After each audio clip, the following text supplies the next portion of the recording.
ካንሰር 5 አስገራሚ እውነታዎች አሉት። በፊት ላይ የወጡ ጥናቶች እንደሚያሳዩት ከሆነ ካንሰር መነሻው ምንድነው? የዲኤንኤ መውደም ነው ወይ የዲኤንኤ መበላሸት ነው የሚሉ ጥናቶች ይወጡ ነበር። ነገር ግን አሁን ላይ የሚወጡ ጥናቶች የእንቅልፍ እጥረት እንዴት ነው ከካንሰር ጋር የሚገናኘው? የእንቅልፍ እጥረት ኤንኬ ሴሎቻችን እንቅልፋችን ባጠረ ቁጥር ኤንኬ ሴሎቻችን ምን ያደርጋሉ? በ30% አክቲቪቲያቸው እየቀነሰ ይወርዳል ማለት ነው። ይሄ የቅድመ ካንሰር ወይም ደግሞ ፕሪ ካንሰር ደረጃ ነው ማለት ነው። የቅድመ ካንሰር ደረጃ ነው። ያልተለመደ ቅርጽ ማሳየት ይጀምራሉ። ሴሎች የራሳቸው ቅርጾች አሏቸው። ወራሪ ካንሰር ይሆናል ማለት ነው። ስለዚህ ወደ ተለያዩ የሰውነት ክፍሎቻችን እነዚህ ሴሎች ምን እያደረጉ ነው? እየወረሩት ነው የሚሄዱት ማለት ነው። ያልተበላሹትን ሴሎች በሙሉ ወደ ራሳቸው ወደ ካንሰር ሴል ይቀይሩታል፣ ይባዛል። ካንሰር መነሻው መንፈሳዊ ችግር ነው ወይንስ ተፈጥሯዊ ችግር ናቸው የሚሉትን ደግሞ ከአሊፋ ባህላዊ ሕክምና ለካንሰር ታማሚዎች ለፕሪ ካንሰር ታማሚዎች ደግሞ ምን አይነት የሕክምና መንገዶችን አመቻችቷል የሚለውን ይዤላችሁ እመጣለሁ።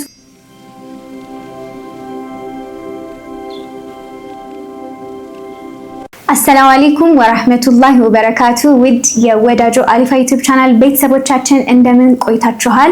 ዛሬ ከአሊፋ ባህላዊ ሕክምና በሽታዎችን እንዴት አድርገን ቀድመን ፕሪቨንት ማድረግ እንችላለን፣ ቀድመን እንዴት መከላከል እንችላለን የሚል ፕሮግራም ነው ይዤላችሁ የመጣሁት። ዛሬ ደግሞ የመወያያ ርዕሳችን የሚሆነው ስለ ካንሰር ነው።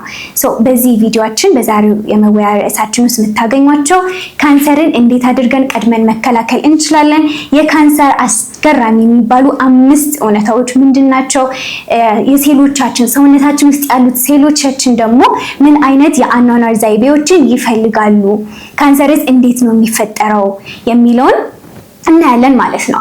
ስለዚህ በመጀመሪያ ካንሰር ማለት ምንድነው የሚለውን አብራርተን ወደ ሌላኛው ንዑስ ርዕሶቻችን እንሄዳለን። ስለዚህ ካንሰር ባጭሩ በሰውነታችን ውስጥ የሚገኙ ሴሎች ከቁጥጥር በሆነ ውጪ ወይም ደግሞ ተፈጥሯዊ ባልሆነው መንገድ ውጪ ሲባዙ ወይም ደግሞ ማደግ ሲጀምሩ የሚፈጠር የጤና እክል ነው። ስለዚህ የመጀመሪያው ምንድነው? ካንሰር 5 አስገራሚ እውነታዎች አሉት። ምንድነው? የመጀመሪያው ስካውንቶችን ወይም ደግሞ ሰላዮችን ወደ ተለያዩ አካባቢዎች ወይም ደግሞ ወደ ተለያዩ ሰውነታችን ቀድመው በመላክ ካንሰሩ ከመፈጠሩ በፊት ለካንሰሩ መፈጠር አካባቢውን ምቹ ማድረግ ወይም ደግሞ ማመቻቸት ነው ማለት ነው። ይህ የመጀመሪያው የካንሰር እርምጃ ነው ማለት ነው። ሁለተኛ ምንድነው? ይሄንን ካመቻቹ በኋላ የሰውነት የበሽታ መከላከል አቅማችንን መስረቅ ይጀምራሉ ማለት ነው። በሰውነታችን ውስጥ ኢሚዩኒቲ ሲስተም አለ፣ በሽታን የሚከላከሉ አሉ። ያ የራሱን ሲስተም በማዛባት ሰውነታችን ራሳችን ላይ እንዲቀሰቀሱ የራሳችን ሴሎች እንዲያጠቁ ያደርጉናል ማለት ነው። በሶስተኛነት ደረጃ ምን እናገኛለን? ጉልበት ወይም ደግሞ ኤነርጂን ይሰርቃሉ። ይህም ሰውነታችን በሽታ የመቋቋም አቅም በማዳከም ያንን ኤነርጂ ወደ ራሳቸው በመውሰድ ለራሳቸው ኃይል በመፍጠር ለኛ ደግሞ ምንድነው በሽታ የመከላከል አቅማችን እንዲዛባ እንዲቀንስ ኢነርጂያችንን እንድናጣ ያደርጉናል ማለት ነው። ይሄንን ካደረጉ በኋላ ምንድነው በጣም ጸጥተኞቹ እና ቀስተኞቹ የሚባሉ ሴሎችን እናያለን ማለት ነው። እዚህ ጋር ምንድነው ዘመናዊ ሕክምና ኪሞቴራፒውን ስንወስድ ምንድነው እነዚህን በፍጥነት እየተሰራጩ ያሉትን ሴሎች ላይ ታርጌት በማድረግ እነሱን ሲገድሉ፣ ነገር ግን አንዳንድ በዝግታ የሚንቀሳቀሱ አደገኛ የሚባሉ ስቴም ሴልስ ምንላቸው ወይም ደግሞ የካንሰር ስቴም ሴሎች አሉ። እነዚህ ያንን የህክምና መንገድ በመቋቋም ካንሰር ህክምናውን ከጨረሰ በኋላ አንድ ሰው ድጋሚ እንዲያገረሹ ያደርጉታል ማለት ነው። ስለዚህ ህክምናው ምን ያደርጉታል? በዚህ ምክንያት ኮምፕሊኬትድ ይሆናል ማለት ነው። ለዚህ ነው ካንሰር ሙሉ ለሙሉ ኪዩር ማድረግ የማንችለው በእነዚህ በካንሰር ስቴም ሴልስ ማለት ነው። የመጨረሻው ደግሞ 5ኛው ምንድነው? አንዳንድ ሴሎቻችን የካንሰር ሴሎች አንድ ታካሚ ካንሰር ዲያግኖስ ከተደረገ በኋላ የመጀመሪያውን ዶዝ ከመውሰዱ በፊት ድረግ ሬዚስታንስ ሆነው ይቆያሉ፣ ተዘጋጅተው ይጠብቃሉ ማለት ነው። ስለዚህ ካንሰሩን ለመከላከል ወይም ደግሞ ካንሰሩን ለመግደል ለማጥፋት የሚወሰዱ መድኃኒቶች እነዛ ሴሎች ድረግ ሬዚስታንስ ወይም ደግሞ ህክምናውን የመቋቋም አቅም ይዘው ይገኛሉ ማለት ነው። በዚህ ምክንያት ካንሰር ወደ ተለያዩ ሰውነቶቻችን ክፍሎቻችን እንዲሰራጭ እንዲሁም ደግሞ የካንሰር ትሪትመንትን በጣም ውስብስብ የሚያደርጉ እነዚህ የካንሰር 5 ባህሪያቶች ናቸው ማለት ነው። ወደ ሌላኛው ርዕስ ደግሞ ስንሄድ የሴሎች የመበላሸት ደረጃ የሚለውን እናነሳለን ማለት ነው። ምንድነው የሴሎች የመበላሸት ደረጃ? ሰውነታችን ትክክለኛው ደግሞ ተፈጥሯዊ መንገዱ ምንድነው? ሰውነታችን ሲፈቅድ ብቻ ሴሎች እንዲባዙ እንዲሁም ደግሞ እነዛ የተፈጠሩት ሴሎች ደግሞ ሴል ዳይንግ አለ፣ የራሱ ፕሮሰስ አለው። ዲቴል አናቶሚ ወይም ደግሞ ፊዚዮሎጂካል የሚባል ፕሮሰስ አለው። ግን ለእናንተ ለአሁኑ ለእውቀት እንዲጠቅማችሁ ሰውነታችን ደግሞ ሲፈቅድ ይሞታሉ ማለት ነው። ስለዚህ እነዚህ ካንሰር ግን ይሄንን ህግ ይጥሳሉ ማለት ነው። ይህ በሰውነታችን የተቀመጠ ህግ ነው። ካንሰር ሴሎች ግን እነዚህን ህጎች ይጥሱታል ማለት ነው። በምን? እንደፈለጉ በመዛባት ወይም እንደፈለጉ በማደግ እንደፈለጉ ቁጥራቸውን በመጨመር ይህንን ህግ ይጥሱታል ማለት ነው። ብዙ አይነት ስቴጆች አሉ ማለት ነው። እዚህ ላይ የመጀመሪያው የምናየው ሃይፐርፕላዣ እንለዋለን። ይህ ሴሎች ከተፈጥሯዊ በሆነ መንገድ ውጪ እየተራቡ ነው፣ እየተባዙ ነው፣ ነገር ግን በጥቂቱ ነው። ይሄ የቅድመ ካንሰር ወይም ደግሞ ፕሪ ካንሰር ደረጃ ነው ማለት ነው። የቅድመ ካንሰር ደረጃ ነው። ይህንን ካንሰር ሴሎች ከጨረሱት በኋላ ደግሞ ያልተለመደ ቅርጽ ማሳየት ይጀምራሉ። ሴሎች የራሳቸው ቅርጾች አሏቸው። ነገር ግን ከሃይፐርፕላዣ በኋላ የምናየው የሴሎች ቅርጽ አብኖርማል ወደ መሆን ወይም ደግሞ ቅርጹን ወደ መቀየር ይሄዳል ማለት ነው። ይህንን ስቴጅ ካንሰር ከጨረሰ በኋላ የማንነት ቀውስ ወይም ደግሞ ሜታፕላዣ ላይ ይደርሳል ማለት ነው። የማንነት ቀውስ ሴሎቹ ቅርጻቸውን ሙሉ በሙሉ ወደ መቀየር አንሪኮግናይዘብል እየሆኑ ነው የሚሄዱት ማለት ነው። ሴሎች የተለመደው ቅርጻቸውን እየለቀቁ ወደ ካንሰር ሴልስ እየሄዱ ሙሉ ለሙሉ ቅርጻቸውን ይቀየራሉ ማለት ነው። አንድ ሰው ይህንን ስቴጅ ላይ ሲደርስ በፍጥነት ደግሞ ወደ ዲስፕላዣ ይሄዳል ማለት ነው። ዲስፕላዣ ኦልሬዲ የሴሉ ኖርማል የነበረው ሴል ሙሉ ለሙሉ ምን አድርጓል? ቅርጹን ቀይሯል ማለት ነው። ስለዚህ ካንሰር ሴል ሆኗል። the next stage is carcinoma ነው። ካርሲኖማ የሚባለው ስቴጅ ላይ ስንደርስ ካንሰር ዲያግኖስ ተደርጓል አለ ማለት ነው በሰውነታችን ውስጥ። ነገር ግን የካርሲኖማ ስቴጅ ወይም ደረጃው ካንሰሩ እዛው ቦታው ላይ ነው ያለው፣ አልተሰራጨም፣ ወደ ሌሎች አካባቢዎች አልሄደም። ነገር ግን ባለበት ምን ሆኗል?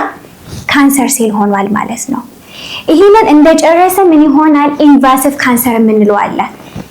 ኦልሬዲ ካንሰሩ ተፈጥሯል፣ ወራሪ ካንሰር ይሆናል ማለት ነው። ስለዚህ ወደ ተለያዩ የሰውነት ክፍሎቻችን እነዚህ ሴሎች ምን እያደረጉ ነው? እየወረሩት ነው የሚሄዱት ማለት ነው።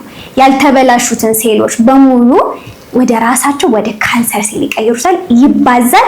ወራሪ የሚባለው ካንሰር ኢንቫሲቭ ካንሰር ላይ ይደርሳል ማለት ነው። የመጨረሻው ኢንድ ስቴጅ በጣም ከባዱ ደረጃ፣ ለሕክምና በጣም አስቸጋሪው ደረጃ ሜታስታቲክ የሚባለው ነው ማለት ነው። ሙሉ ለሙሉ ስርጭት ወደ ተለያዩ አካባቢዎች የመሰራጨት ፕሮባቢሊቲው እየጨመረው ይሄዳል ማለት ነው። ስለዚህ በጣም አስቸጋሪ የሚባለው ምንድነው? ካንሰሮማ ብቻ ሳይሆን ሜታስታታይዝ አድርጓል፣ ቦታውን ቀይሯል። ካለበት ቦታ ብዙ ቦታዎችን አጠገቡ ያሉት ቦታዎችን በሙሉ ተሰራጭተዋል ማለት ነው።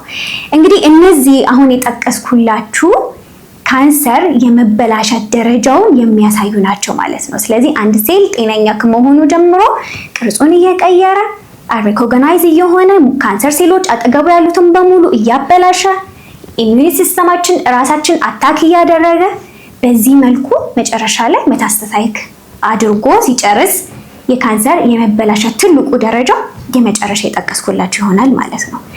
ሌላኛው እዚህ ላይ ኤፒጄኔቲክስን ከጄኔቲክስ ጋር በትንሹ ልንገራችሁ። ቀጣይ ላይ ካንሰርን ከብዙ አንግል ይዤላችሁ እመጣለሁ በፓርት። ግን ለአሁን ኤፒጄኔቲክስ እና ከጄኔቲክስ ጋር ምንድን ነው? በፊት ላይ የወጡ ጥናቶች እንደሚያሳዩት ከሆነ ካንሰር መነሻው ምንድን ነው?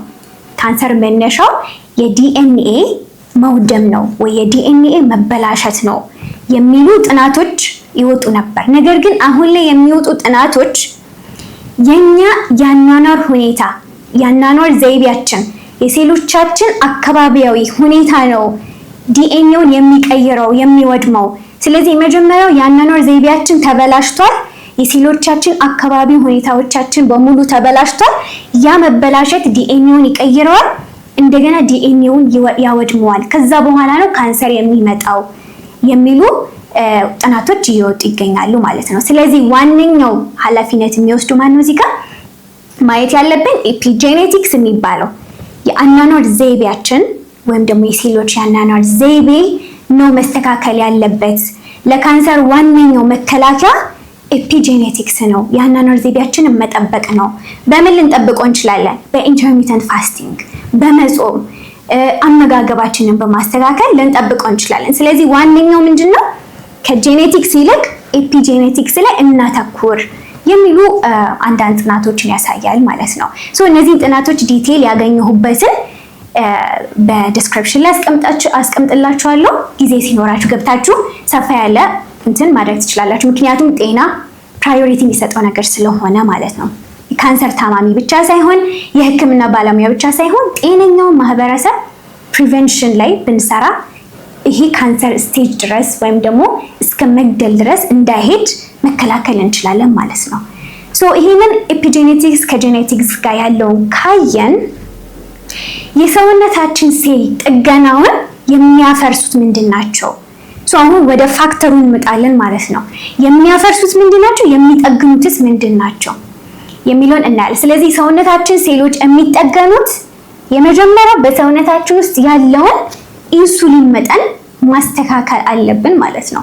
ስለዚህ የምንመገበው ስኳር፣ በየቀኑ የሚወሰደው የስኳር መጠን፣ የካርቦሃይድሬቶች መጠን ሊሚትድ ሊሆኑ ይገባሉ። ያን ካላደረግን ኢንሱሊን የካንሰር ሴሎች እንዲነቃቁ ያደርጋቸዋል።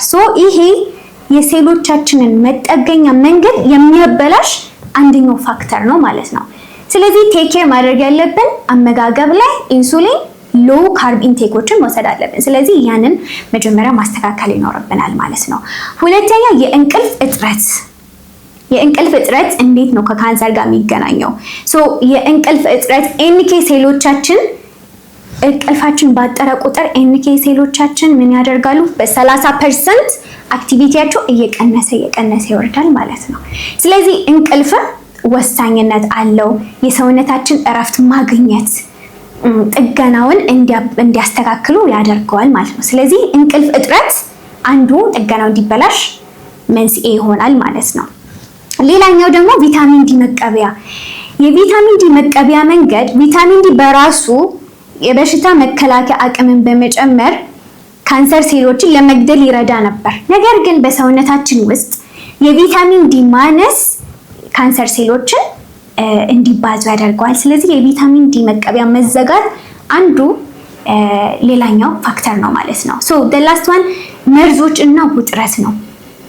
መርዞች in a sense የምንወስዳቸው የአልኮል መጠጥ፣ የምንወስዳቸው የሲጋራ ውስጥ ያሉ ኬሚካልስ፣ ማንኛውም አይነት ፔስቲሳይዶች፣ መመረዝ፣ እነዚህ እንዲሁም ደግሞ ስትሬስ፣ ከልክ ያለፈው ውጥረት እነዚህን የሰውነታችን ኖርማል የሚባለውን የሰውነታችንን ሂደት የአሰራር ወይም ፊዚዮሎጂካል ፈንክሽን እንዳይሰራ ወይም ማልፈንክሽን እንዲሆን ያደርገዋል ማለት ነው።